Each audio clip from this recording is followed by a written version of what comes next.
Hello guys, this is Shifa ma'am, your English educator on Guidelines. So guys, today in this video we'll discuss about some of the redundancy based grammatical errors which are being asked in our banking and insurance competitive exams, right? So guys, आजकल exam में आप देख रहे हो कि redundant errors बहुत ज़्यादा exam में पूछी जाती है. इवन कहीं ना कहीं 1 या 2 मार्क्स में एरर स्पॉटिंग देखो 4 या 5 मार्क्स में वेटेज होता है और 4 आउट ऑफ दोज 4 और 5 मार्क्स उनमें से 1 और 2 मार्क्स में वेटेज होता है. ये रिडंडेंसी बेस्ड ग्रामेटिकल एरर्स होती हैं, ठीक है. तो ये कोई रूल्स पे बेस्ड नहीं होती गाइस, इसके लिए कोई भी ग्रामेटिकल रूल नहीं है, बट आपको ये जो चीजें हैं ये कहीं ना कहीं ज्यादातर आपकी रीडिंग पे बेस्ड एरर्स होती है. तो आपसे बोला जाता है ना कि रीडिंग पे बेस्ड जो एरर्स आती हैं वो ज्यादातर रिडंडेंट एरर्स होती हैं. बहुत सारे ऐसे स्टेटमेंट्स आप पढ़ते हो, सेंटेंसेस पढ़ते हो, तो इसीलिए आपसे बोला जाता है कि जब ज्यादा से ज्यादा न्यूज़पेपर रीड करिए, मैगजीन रीड करिए, जिससे कि आपको स्टैंडर्ड इंग्लिश समझ में आती है, स्टैंडर्ड कॉन्टेक्चुअल आपको फ्रैगमेंट समझ में आता है, सेंटेंस का पार्ट समझ में आता है, सेंटेंस का स्ट्रक्चर आपको समझ में आता है, राइट. तो इसी पे आज हम लोग डिस्कशन करेंगे, बहुत सारे एग्जांपल्स से समझेंगे कि कहाँ पे क्या वर्ड यूज करते हैं, कहाँ पे नहीं करते हैं, राइट. क्योंकि इस पे बेस्ड बहुत सारी grammatical errors error spotting form में पूछी जाती हैं और या तो ये आपके एग्जाम में फ्रेज रिप्लेसमेंट के फॉर्म में पूछे जाते हैं, ठीक है. तो let's start with this guys, इसी के साथ स्टार्ट करते हैं. सभी लोग इसको क्लास को जरूर देखिएगा, बहुत इंपॉर्टेंट है.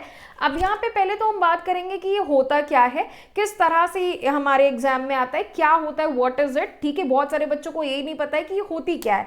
Redundant grammatical errors involve using words और phrases with the same meaning together such as in end result और रिपीट अगेन. जैसे कि गाइज, तो रिडंडेंट ग्रामेटिकल एरर्स वो होती हैं जब आप सेंटेंस में कुछ एक्स्ट्रा वर्ड्स लिखते हैं या इवन आप अपनी स्पोकन इंग्लिश में बहुत बार एक्स्ट्रा वर्ड्स को यूज करते हो, जिसको अगर आप उन वर्ड्स को अगर आप हटा दोगे, अगर आप डिस्कार्ड कर दोगे, तो सेंटेंस आपका ज्यादा क्लियर और फॉर्मल लगेगा as compare to the previous one, right. तो इस वजह से हम बहुत सारी इवन स्पोकन इंग्लिश में भी हम रिडंडेंट ग्रामेटिकल एरर्स कमिट करते हैं एंड अपनी रिटन इंग्लिश में भी बहुत सारी ग्रामेटिकल एरर्स कमिट करते हैं और इन्हीं पे बेस्ड हमारे कॉम्पिटिटिव एग्जाम्स, बैंकिंग, इंश्योरेंस के एग्जाम्स में बहुत सारी एरर्स पूछी जाती है, राइट. तो चलिए स्टार्ट करते हैं. जैसे कि यहाँ पे लिखा हुआ है एंड रिजल्ट, तो भाई रिजल्ट का मतलब ही होता है कि कंक्लूजन, किसी चीज के लास्ट में जो कंक्लूजन डिराइव करते हैं, that is only called result. Result के साथ एंड लिखने का मतलब ही नहीं है. एंड इज एन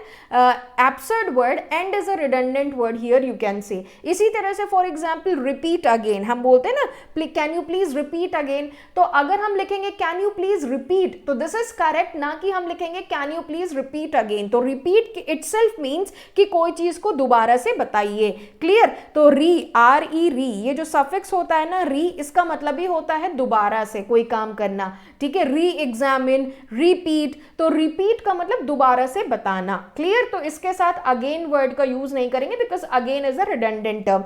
तो हम for example if I say can you repeat again, तो this is grammatically incorrect. Instead of it we should say can you please repeat, like this. These errors are not always grammatically incorrect. ये grammatically incorrect हमेशा नहीं होती है, but unnecessary words को use करते हैं जिससे कि हमारे राइटिंग जो है वो बहुत ही अनपॉलिश्ड और रेपिटेटिव साउंड करती है, राइट. तो अगर हम अपनी लैंग्वेज को बहुत ही प्रिसाइज और बहुत ही एक फॉर्मल टोन देना चाहते हैं, तो उसके लिए हमें रिडंडेंसी को अवॉइड करना होता है, क्लियर. तो to avoid redundancy remove the extra word. Redundancy को अवॉइड करने के लिए एक्स्ट्रा वर्ड्स को रिमूव करते हैं. फॉर एग्जाम्पल जैसे कि यहाँ पे एंड रिजल्ट में से हम रिजल्ट सिर्फ लिखेंगे, ना कि एंड लगाएंगे. इसी तरह से रिपीट लिखते हैं, ना कि रिपीट अगेन लिखेंगे, क्लियर.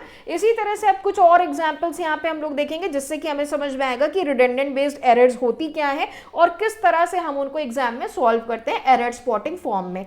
जैसे कि एग्जांपल है, जैसे कि यहाँ पे एंड रिजल्ट लिखा है, तो अभी मैंने आपको बताया एंड जो है ये एक रिडंडेंट टर्म है. The word result itself means that we are trying to get some conclusion. The end part is the conclusion form, right. तो अननेसेसरी है क्योंकि result is already the outcome, clear. तो outcome के साथ and लगाने की जरूरत नहीं है. इसी तरह से रिपीट अगेन में भी guys the word repeat itself means कि कोई चीज दोबारा से बताना, उसके साथ अगेन लिखना is redundant.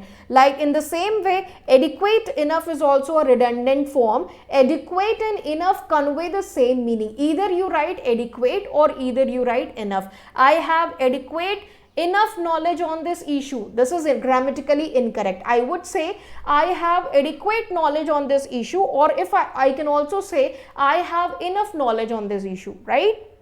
So you should use any one word at a time. Either you use adequate or you use enough, because both words convey the same meaning. That is why you don't write both words at a time. Clear? इसी तरह से advance warning. Warning itself means कि आपको चेतावनी दी जा रही है highest form की, कि भाई अब इसके आगे कुछ करोगे तो खतरा है. That is warning. तो warning के साथ advance word नहीं लिखते हैं. Advance warning implies it's given before something happen. कोई चीज होने से पहले आपको वार्निंग दी जाती है. क्लियर?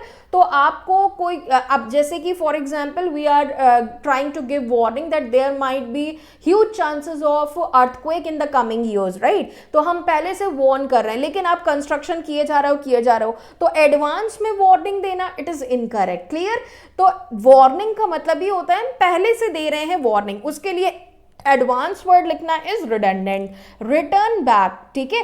तो return back is again a redundant term. Return itself means कि लौटना, वापस आना. To return is to go back, ठीक है? रिटर्न का मतलब ही होता है गो बैक. यहां पे बैक लिखने की जरूरत नहीं है, बैक इज रिडंडेंट. इसी तरह से shredded two pieces is also considered a redundant form because shredded itself means that something is torn into pieces, right? So इसके साथ two pieces लिखना is redundant. Clear? जैसे कि हम कह सकते हैं the meat was shredded, ना कि हम बोलेंगे the meat was shredded into pieces. It is incorrect. Two twins, तो twins itself means कि दो की बात कर रहा है. ट्विंस के साथ टू नहीं लगाएंगे because twins inherently means two people, दो की बात कर रहे हैं, ठीक है? तो यहां पे टू लिखना क्या है? Two is again a redundant form. Clear? तो अब यहां पे हम आपको बता रहे हैं कि किस तरह से आप रिडंडेंसी को अवॉइड कर सकते हो, राइट? ये चीज आपकी descriptive English point of view से भी बहुत इंपॉर्टेंट है गाइस. तो अगर आप डिस्क्रिप्टिव के लिए प्रैक्टिस कर रहे हैं, बी इट एसबीआई और IBPS, PO mains, descriptive English, तो उस पॉइंट ऑफ व्यू से भी आप ऐसे लिखते हो, आप प्रेस से राइटिंग कर रहे हो, आप रिपोर्ट राइटिंग कर रहे हैं, whatever you are writing, you need to take care of redundancy. Clear? You need to avoid redundancy. तो अब यहाँ पे इसके लिए क्या करना है? सबसे पहले हमें एक्स्ट्रा वर्ड्स को रिमूव करना है. अब ये कैसे होगा? जैसे कि अभी हमने कुछ एग्जांपल्स बताया आपको, ठीक है? तो उन चीजों का ध्यान रखना है आपको. ऐसे वर्ड्स जो कि सेम मीनिंग कन्वे कर रहे हैं, आपको ध्यान रखना है कि वो वर्ड्स दो बार नहीं लिखें. अगर वो एक वर्ड है, सेम मीनिंग कन्वे हो रहा है, तो बिल्कुल क्लियर एक कॉन्टेक्स्ट होना चाहिए. If a words meaning is already contained in the word, अगर कोई ऐसा वर्ड है जिसका मीनिंग ऑलरेडी उस वर्ड के अंदर कंटेन है, ठीक है, जो कि मॉडिफाई कर रहा है, तो मॉडिफायर को आप क्या कर सकते हो? रिमूव कर सकते हो, क्योंकि वो एक्स्ट्रा वर्ड है. क्लियर? जैसे कि हमने आपको बोला यहाँ पे रिटर्न बैक. तो अब रिटर्न बैक में रिटर्न का मतलब ही है वापस जाना. रिटर्न वर्ड के अंदर इसका मीनिंग जो है ये कंटेन है, कि ये बैक का मीनिंग इसके अंदर ऑलरेडी आ रहा है, तो बैक लिखने की जरूरत नहीं है. क्लियर? इसी तरह से नेक्स्ट कह रहा है बी कंसाइज. बिल्कुल प्रिसाइज और कंसाइज एग्जैक्ट लिखना है. Aim for clear and concise writing by expressing ideas with the fewest word. जितने कम वर्ड्स हो सके उतने वर्ड्स को यूज करके आपको कंसाइज एंड प्रिसाइज वे में एग्जैक्ट चीजों को रिप्रेजेंट करना है.